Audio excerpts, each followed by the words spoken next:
Assalamualaikum Football United ringan amatiran ala gua.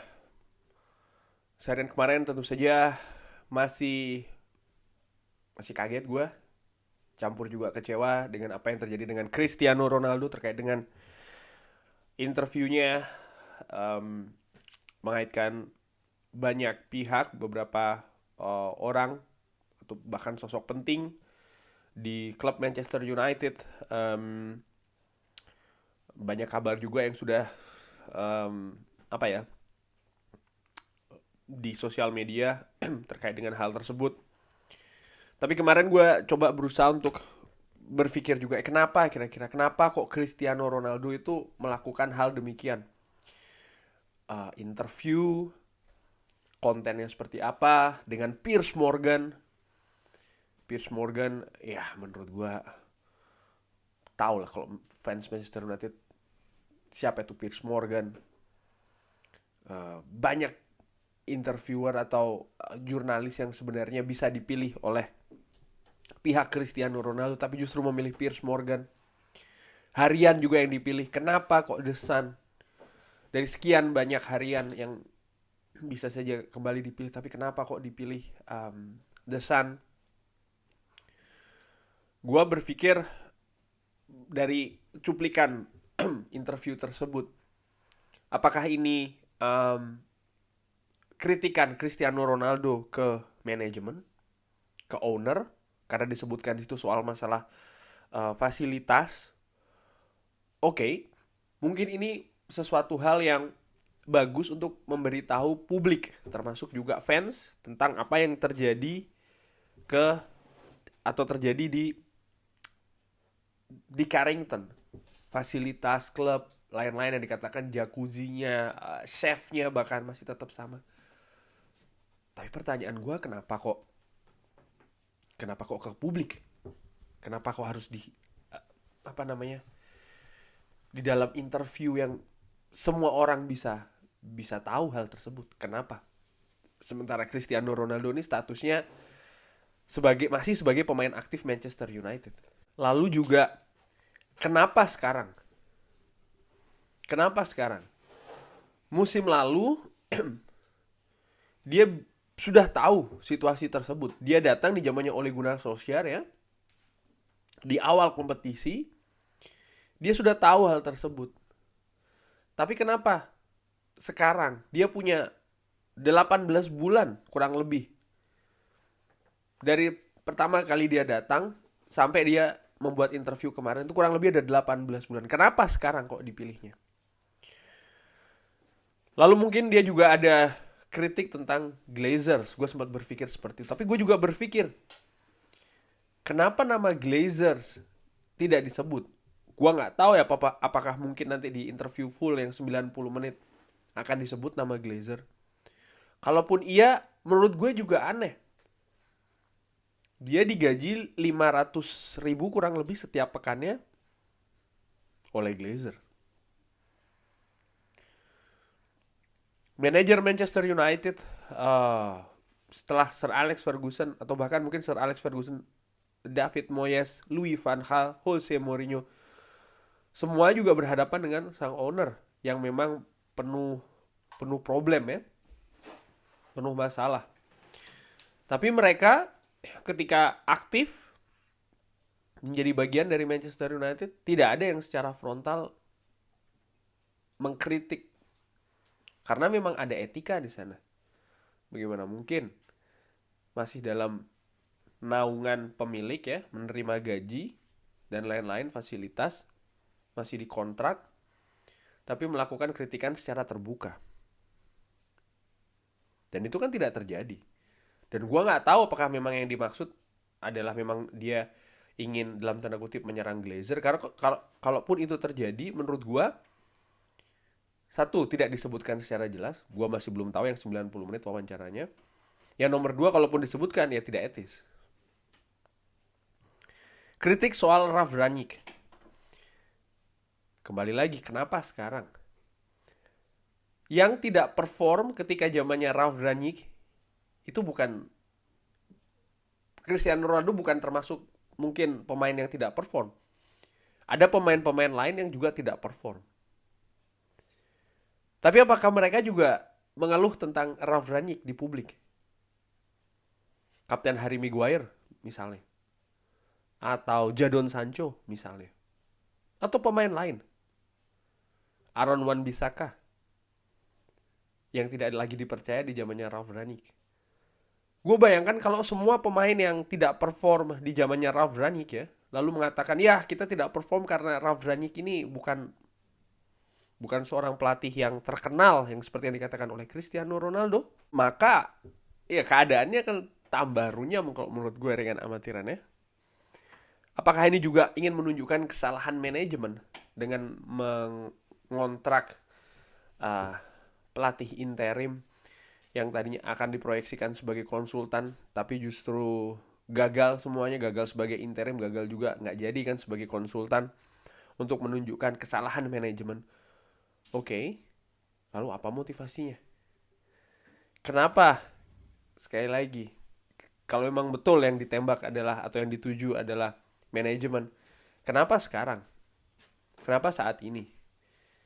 Dia punya 18, bukan 18 bulan ya. Kalau 18 bulan tuh mungkin keadaan di Carrington, tapi dia punya beberapa bulan sebelum Erik ten Hag masuk untuk melakukan komplain tentang Ralf Rangnick. Sekali lagi, kenapa sekarang? Lalu ke ten Hag. Ini menurut gue hal yang paling fatal dari beberapa hal yang diungkapkan di wawancara atau cuplikan wawancara ya. Semua orang atau menurut gue pemain sepak bola tahu bermasalah dengan manajer ini hal yang terlarang menurut gue, apalagi masih sebagai pemain aktif ya. Ini berarti selesai. Sir Alex yang jelas merupakan manajer tersukses di Manchester United punya reputasi di dressing room. Penguasaan dressing roomnya menurut gue sangat luar biasa, dan ini merupakan kunci besar dari kesuksesan Sir Alex Ferguson. Jaap Stam, David Beckham, Ruud van Nistelrooy, bahkan seorang Roy Keane. Selesai semua karena tidak respect ke manajer. Dan yang dilakukan mereka itu lebih kecil, lebih minor dibandingkan dengan isi interview dari Cristiano Ronaldo yang secara jelas mengatakan tidak respect ke sang manajer. Menurut gua ini sudah fatal. Ini sudah selesai kalau menurut gua. Tapi balik lagi, gue juga berpikir, kenapa Cristiano Ronaldo menyerang Erik ten Hag? Kenapa? Erik ten Hag yang terus memberikan kepercayaan kepada Cristiano Ronaldo setelah Rayo Vallecano, setelah Tottenham Hotspur, bahkan menjadikan dia kapten di pertandingan terakhir. Kenapa? Kenapa dia diserang? Ini menurut gue tanda tanya besar. Erik ten Hag sangat bisa menghukum lebih dari apa yang dia lakukan ketika menghadapi Tottenham Hotspur. Banyak pelatih lain, manajer lain melakukan hal serupa. Bahkan Erik ten Hag sendiri juga ketika di Ajax ada pemain yang menolak diturunkan, Amin Yunus, atau pemain yang nggak nurut dengan Erik ten Hag di atas lapangan seperti Noah Lang bakat luar biasa dipanggil oleh Louis van Gaal ke timnas Belanda. Mereka berdua selesai di Ajax. Tapi tidak dengan Cristiano Ronaldo. Erik ten Hag dari pertama kali datang ke Manchester United mengatakan dia punya project dengan Cristiano Ronaldo. Cristiano Ronaldo ada dalam sistemnya dia. Terlepas Cristiano Ronaldo tidak ikut pre-season, tapi dia punya. Dan itu dilakukan secara konsekuen menurut gue. Tentu saja nggak langsung sebagai pemain inti, karena dia tidak ikut pre-season, sama seperti Casemiro ya. Tapi secara konstan, kesempatan ini terus diberikan. Jadi menurut gue kenapa Erik ten Hag diserang oleh Cristiano Ronaldo? Kalau gue tarik dari kronologi musim lalu, dan ini sudah pernah gue bahas seperti yang ada ekspektasi gue sering gue sebutkan juga di channel ini. Gue ingin sebenarnya Cristiano Ronaldo sebelum kejadian ini ya bertahan di Manchester United sampai dengan akhir musim ini, sampai dengan kontraknya selesai. Dan kalau ditarik ke kronologi dari musim lalu dia datang, nampaknya dan ini sudah pernah gue sebutkan juga sebelumnya, nampaknya ada ekspektasi yang nggak ketemu dari Cristiano Ronaldo.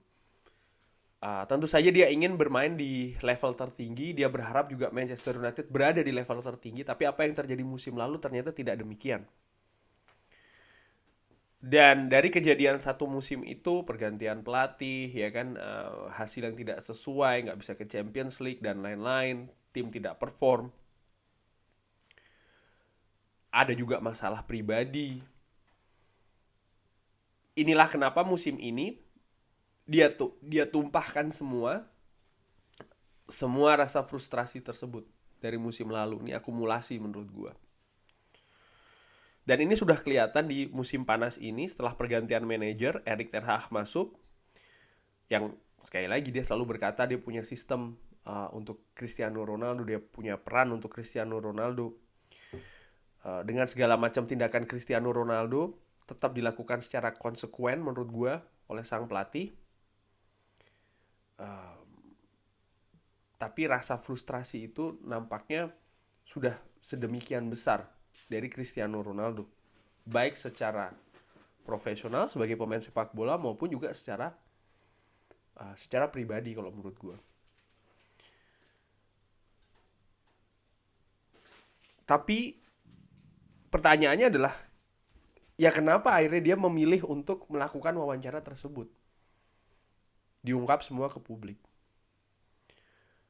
Timing, waktu, menurut gue ringan amatiran. Sekali lagi nih, ringan amatiran ala gue, timing atau waktu dari wawancara tersebut itu mungkin kuncinya. Waktu dari merilis cuplikan tersebut itu menurut gue jadi kunci.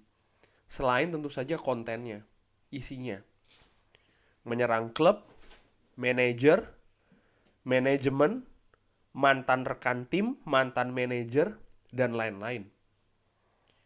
Kenapa sekarang? Kenapa 6 pekan kita off sepak bola Liga Inggris, Piala Dunia ini dilakukan? Kenapa setelah match terakhir? Kenapa sebelum transfer window musim dingin? Apaan sih sebenarnya wawancara ini dilakukan? Apakah ketika tim berjuang menghadapi Fulham, di mana dia katanya absen karena sakit? Atau sebelumnya? Tapi dari kedua hal tersebut ya, apakah pas pertandingan menghadapi Fulham atau sebelumnya wawancara tersebut? Ya kenapa rilis cuplikannya setelah pertandingan menghadapi Fulham?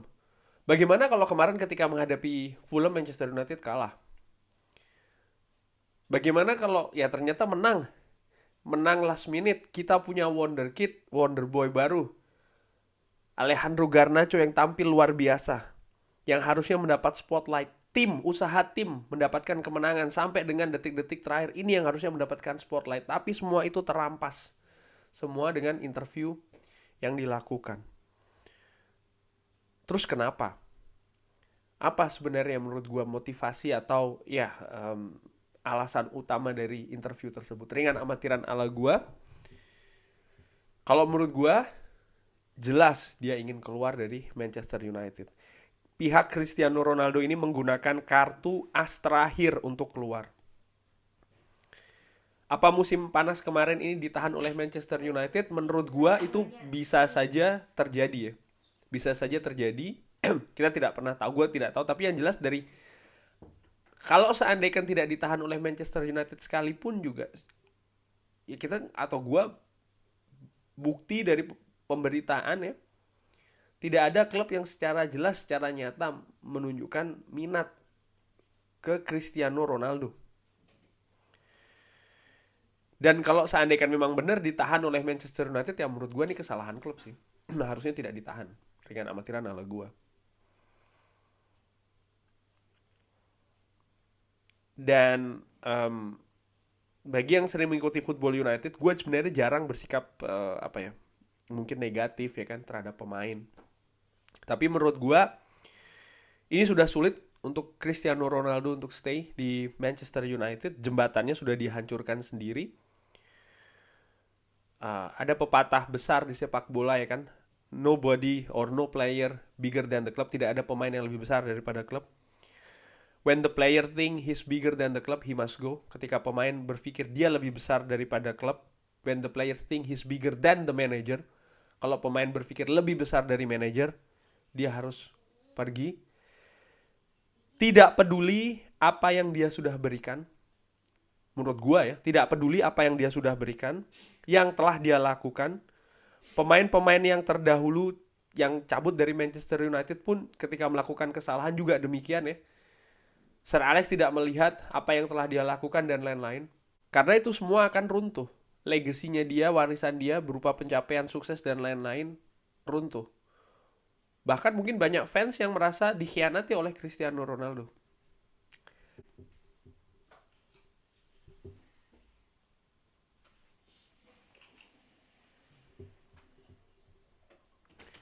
Gue termasuk orang yang sangat happy ketika Cristiano Ronaldo datang ke Manchester United.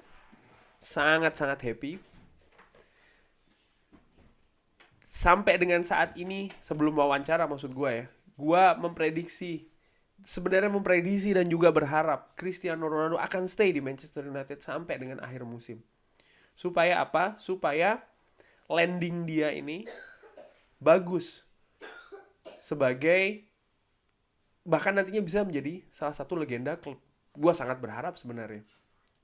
Ceritanya sangat luar biasa sebelum interview ini. Bagaimana dia besar di Manchester United. Bagaimana dia pindah ke beberapa klub. Di beberapa klub itu bagaimana ketika dia bermain bersama Real Madrid contohnya. Ke Old Trafford bagaimana sambutannya. Gue ketika nonton di Old Trafford, gue sendiri menyaksikan bagaimana antusiasme fans di sana dengan Cristiano Ronaldo. Selalu mendukung, selalu mensupport. Tapi dengan kejadian kemarin menurut gue secara pribadi sih ya, gue merasa ya kalau dia mengatakan dia dikhianati oleh klub, gue merasa gue dikhianati oleh Cristiano Ronaldo sebenarnya dengan interview dia kemarin, menyerang manajer, menyerang mantan rekannya. Sebenarnya sangat disayangkan inilah akhir dari Cristiano Ronaldo yang akan diingat oleh fans. Pemain yang besar di Manchester United kembali dan sangat disambut oleh fans dan berakhir dengan menyerang klub, menyerang manajer, menyerang mantan manajer, menyerang mantan rekannya, lalu menghancurkan sejarah warisannya dia sendiri di Manchester United yang sebenarnya sangat positif, sangat disayangkan dan juga mengecewakan. Terakhir, ya gue tadi sudah bahas menurut gue dengan amatiran kenapa interview itu dilakukan. Terakhir, selain kenapa, untuk siapa interview itu dilakukan? Untuk klub atau untuk dia sendiri? Tapi apapun itu, gue kecewa. Karena di sepak bola, nama di belakang tidak lebih besar dari lambang di dada. Terima kasih sudah menyaksikan. Jangan lupa like, subscribe. Wassalamualaikum warahmatullahi wabarakatuh.